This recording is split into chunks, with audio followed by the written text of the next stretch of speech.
حضرت علی نے فرمایا، جو نماز عشاء کے بعد سورۃ ملک پڑھتا ہے، اللہ اس سے قبر کی سختی، موت کی تلخی اور جہنم کی گرمی سے محفوظ رکھتا ہے۔ حضرت علی نے فرمایا، نماز کے لیے وقت نکالو، اللہ تمہاری زندگی سے برا وقت نکال دے گا۔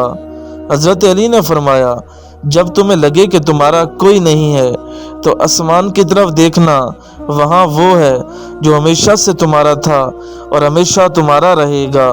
حضرت علی نے فرمایا، سورۃ انعام جس مریض پر بھی پڑھی گئی اسے اللہ تعالیٰ شفا عطا فرما دیتا ہے۔ حضرت علی نے فرمایا، زندگی کے 3 اصول بنا لو۔ نمبر 1، اس سے ضرور معافی مانگو اسے تم چاہتے ہو، اس سے کبھی کچھ نہ چھپاؤ جو تم پر اعتبار کرتا ہو، اس سے کبھی مت چھوڑو جو تمہیں چاہتا ہو۔ اگر کسی کی تکلیف دیکھ کر تمہیں تکلیف ہونے لگے تو سمجھ لینا تم اللہ کے بنائے ہوئے بہترین انسان ہو۔ حضرت علی نے فرمایا، جس زبان سے جوڑ نکلنا بند ہو جائے اس زبان سے نکلی ہوئی ہر دعا قبول ہوتی ہے۔ جو شخص تمہیں اچھا لگے اس سے کم ملا کرو اور جو بہت اچھا لگے اسے صرف دیکھا کرو۔ حضرت علی نے فرمایا، اللہ تمہارے دل سے کسی چیز کا خیال تب تک نہیں نکالتا جب تک تمہارے نصیب میں اس کے ملنے کی گنجائش رہتی ہے۔ حضرت علی نے فرمایا، اللہ کے نزدیک کسی انسان کی عزت جتنی زیادہ ہوتی ہے اس کا امتحان بھی اس قدر سخت ہو جاتا ہے۔ یہ دنیا عجیب ہے، ایمان والوں کو بے وقوف، بے ایمان کو عقل مند اور بے حیا کو خوبصورت کہتی ہے۔ حضرت علی فرماتے ہیں، زندگی تھکا دینے والی چیز ہے اور جب تم تھک جاؤ تو اپنے رب کو یاد کر لیا کرو، کیونکہ سکون تو صرف اللہ کے ذکر میں ہے۔ جو رشتے تمہیں تکلیف دیں ان سے دوری اختیار کر لو۔ 3 انسان 3 چیزوں سے محروم رہیں گے، غصے والا صحیح فیصلے سے، جھوٹا عزت سے اور جلد باز کامیابی سے۔ خاموشی ایک عظیم نعمت ہے، خاص طور پر اس وقت جب اختلافات زیادہ ہوں، آوازیں بلند ہوں، علم کی کمی ہو اور دلیل کی کوئی اوقات نہ ہو۔ حضرت علی فرماتے ہیں، کم کھانا، کم سونا اور کم بولنا اللہ کے دوستوں کی نشانیاں ہیں، جب زیادہ کھانا، زیادہ سونا اور زیادہ بولنا شیطان کے دوستوں کی نشانیاں ہیں۔ خواہشیں بادشاہوں کو غلام بنا دیتی ہیں مگر صبر غلاموں کو بادشاہ بنا دیتا ہے۔ اگر میری زندگی میں دکھ نہ ہوتے تو میں اپنے رب کے ساتھ دعا کا رشتہ کیسے نبھاتا۔ حضرت علی فرماتے ہیں، برے لوگوں کو اچھا کہنا بدترین گناہوں میں سے ایک ہے۔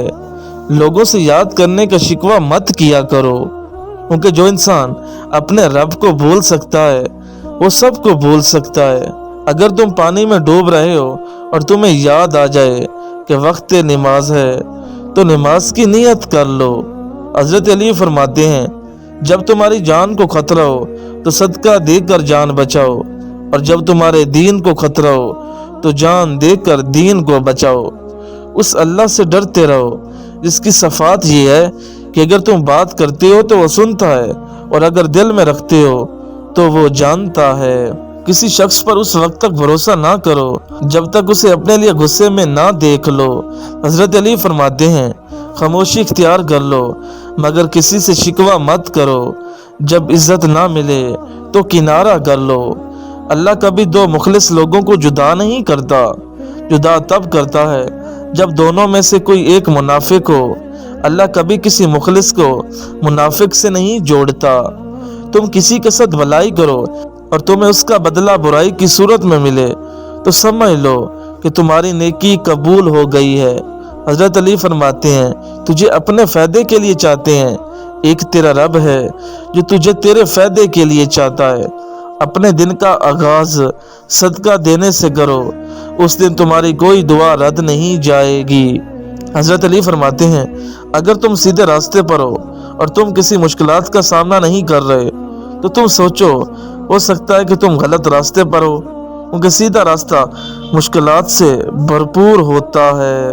حضرت علی فرماتے ہیں، اگر تم کسی کو دھوکہ دینے میں کامیاب ہو جاتے ہو تو یہ نہ سمجھنا کہ وہ کتنا بیوقوف ہے، بلکہ یہ سوچنا اس کو تم پر کتنا اعتبار تھا۔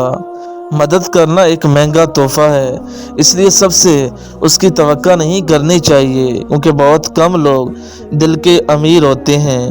حضرت علی فرماتے ہیں، حق کے راستے میں سب سے بڑی سختی یہ آتی ہے کہ انسان تنہا رہ جاتا ہے۔ نفرت گناہ سے کرو، گناہ کرنے والے سے نہیں، شاید تمہاری محبت میں آ کر وہ گناہ کرنا ہی چھوڑ دے۔ حضرت علی فرماتے ہیں، زندگی کے ہر موڑ پر صلح کرنا سیکھو، کیونکہ جھکتا وہی ہے جس میں جان ہوتی ہے، اکڑنا تو مردے کی پہچان ہوتی ہے۔ حضرت علی نے فرمایا، ساری دنیا کے سارے لوگ تجھے اپنے فائدے کے لیے چاہتے ہیں، بس تیرا ایک رب ہی ہے جو تجھے تیرے فائدے کے لیے چاہتا ہے۔ انسان واحد مخلوق ہے جس کا زہر الفاظ میں ہوتا ہے۔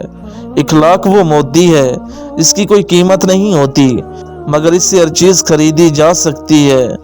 رسول صلی اللہ علیہ وآلہ وسلم نے فرمایا، ابو بکر صدیق میری امت میں سب سے زیادہ رحم کرنے والے، عمر خطاب اللہ کے دین میں سختی کرنے والے، عثمان غنی سب سے زیادہ سچی حیا والے، مولا علی علیہ السلام زیادہ بہتر فیصلہ کرنے والے۔ دو نمازیں۔ اللہ کے نبی صلی اللہ علیہ وآلہ وسلم نے ارشاد فرمایا، وہ شخص ہرگز آگ میں نہیں داخل ہو سکتا جو سورج نکلنے اور اس کے غروب ہونے سے پہلے نماز پڑھتا ہے، یعنی فجر اور عصر کی نمازیں۔ رسول صلی اللہ علیہ وآلہ وسلم نے فرمایا، جس نے رمضان کے روزے رکھے پھر اس کے بعد شوال کے 6 روزے رکھے تو یہ پورا سال مسلسل روزے رکھنے کی طرح ہے۔ بہت سی عورتیں جو دنیا میں باریک کپڑا پہننے والی ہیں وہ آخرت میں ننگی ہوں گی۔ صدقے میں یہ ایک چیز دینے سے مصیبت جلدی ختم ہو جاتی ہے۔ جو شخص مصیبت میں صدقہ کرتا ہے اللہ اس کی مصیبت کو دور کر دیتا ہے۔ نبی صلی اللہ علیہ وآلہ وسلم نے فرمایا، میں نے قبر سے زیادہ کوئی اور خوفناک منظر نہیں دیکھا۔ یا اللہ، قبر کی سختی سے ہماری حفاظت فرما۔ اگر نماز پڑھنے والے کو علم ہو جائے کہ کیسی رحمتوں نے اسے گھیر رکھا ہے تو وہ کبھی سجدے سے سر نہ اٹھائے۔ رسول صلی اللہ علیہ وآلہ وسلم نے فرمایا، جو شخص وضو کرے اور خوب اچھی طرح وضو کرے اس کی خطائیں اس کے جسم سے نکل جاتی ہیں، حتیٰ کہ اس کے ناخنوں کے نیچے سے بھی نکل جاتی ہیں۔ نماز چہرے کا نور ہے اور قرآن دل کا سکون ہے۔ وضو سے شکل، قرآن سے عقل، نماز سے نسل پاک ہوتی ہے۔ جب اللہ چاہتا ہے کہ کسی بندے سے دوستی کرے تو اس کی زبان پر اپنا ذکر اور دل پر اپنی فکر کے دروازے کھول دیتا ہے۔ نماز کی پابندی انسان کے مشکل وقت کو آسان کر دیتی ہے۔ اگر مہنگائی کے باوجود آپ کا دسترخوان پہلے جیسا سجا ہے تو شکر کرو، الحمدللہ کہو۔ جب نماز میں سکون ملے تو سمجھ لینا اللہ تعالیٰ تم سے راضی ہو گیا ہے۔ پیسہ آ جانا، شہرت پا جانا کامیابی نہیں ہوتی، 5 وقت کی نماز پڑھنا اور اپنے رب کے قریب ہو جانا کامیابی ہے۔ حضرت عبداللہ بن مسعود نے ارشاد فرمایا، میں نے رسول اللہ صلی اللہ علیہ وآلہ وسلم سے پوچھا، کون سا عمل اللہ کو سب سے زیادہ محبوب ہے؟ اللہ کے نبی صلی اللہ علیہ وآلہ وسلم نے فرمایا، وقت پر نماز پڑھنا۔